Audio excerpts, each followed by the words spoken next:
Acuhkan saran Biden. Rusia kerahkan militer baru dekat perbatasan Ukraina.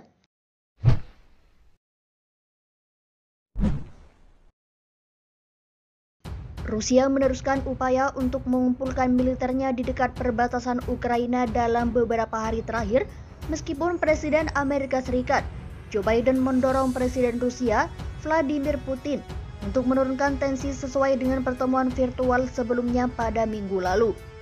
Dilansir dari CNN, unit militer Rusia dengan jumlah yang lebih besar telah dikirimkan ke area perbatasan pada beberapa hari terakhir. Pemerintah Amerika Serikat dan Ukraina juga telah melihat sejumlah bukti bahwa Rusia telah mulai mengalihkan sistem kereta api dan sistem komersial udaranya untuk mendukung upaya militer. Meskipun penampakan yang sama juga terlihat pada musim semi lalu selama penguatan militer Rusia terakhir yang akhirnya diperintahkan untuk kembali mundur.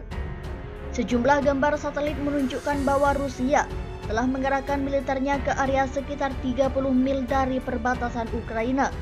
Sejumlah gambar tersebut juga memperlihatkan peningkatan aktivitas antara tanggal 7 September dan 5 Desember terkait kendaraan militer Rusia di wilayah barat daya Rusia, kota Soloti.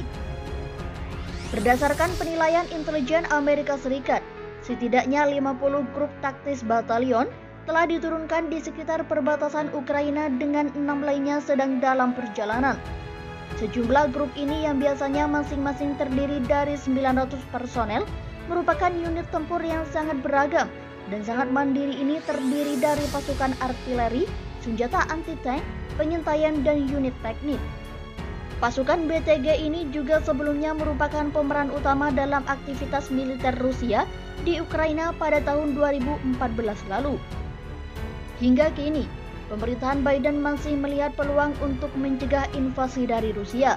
Menilai Putin hingga kini juga belum kunjung mengambil keputusan untuk melancarkan serangan. Kami percaya pembicaraan akan lebih produktif jika itu terjadi di lingkungan deeskalasi, bukan eskalasi, tegas sebuah sumber resmi dari Gedung Putih. Rusia telah meminta jaminan keamanan dari Amerika Serikat dan NATO, termasuk sebuah perjanjian yang mengikat bahwa NATO tidak akan melakukan ekspansi lebih jauh ke wilayah timur dan tidak akan mengizinkan Ukraina untuk bergabung ke aliansi militer.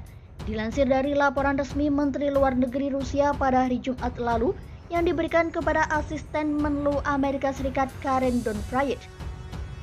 Alih-alih memberikan penawaran untuk memfasilitasi pertemuan dengan Rusia dan NATO terkait kekhawatiran Moskow, Biden justru memberikan sinyal bahwa Amerika Serikat tidak membuat konsesi atau janji apapun kepada NATO atau masa depan Ukraina. Satu bangsa tidak bisa memaksa bangsa lain untuk merubah perbatasannya. Satu bangsa tidak bisa memberitahu bangsa lain untuk mengubah politiknya, dan sejumlah bangsa tidak bisa memberitahu sejumlah bangsa lain tentang kepada siapa mereka harus bekerja sama, ujar Biden kepada Putin selama pertemuannya. Pernyataan Biden tersebut juga disetujui oleh Sekjen NATO, Jens Stoltenberg, dengan memberikan pernyataan melalui sebuah konferensi pers pada hari Kamis lalu. Kami percaya bahwa dialog tersebut sangatlah penting terutama ketika masa sulit saat ini. Dan undangan kami ke Moskow untuk bertemu di pertemuan NATO-Rusia hingga kini masih berlaku dan kami siap untuk duduk bersama.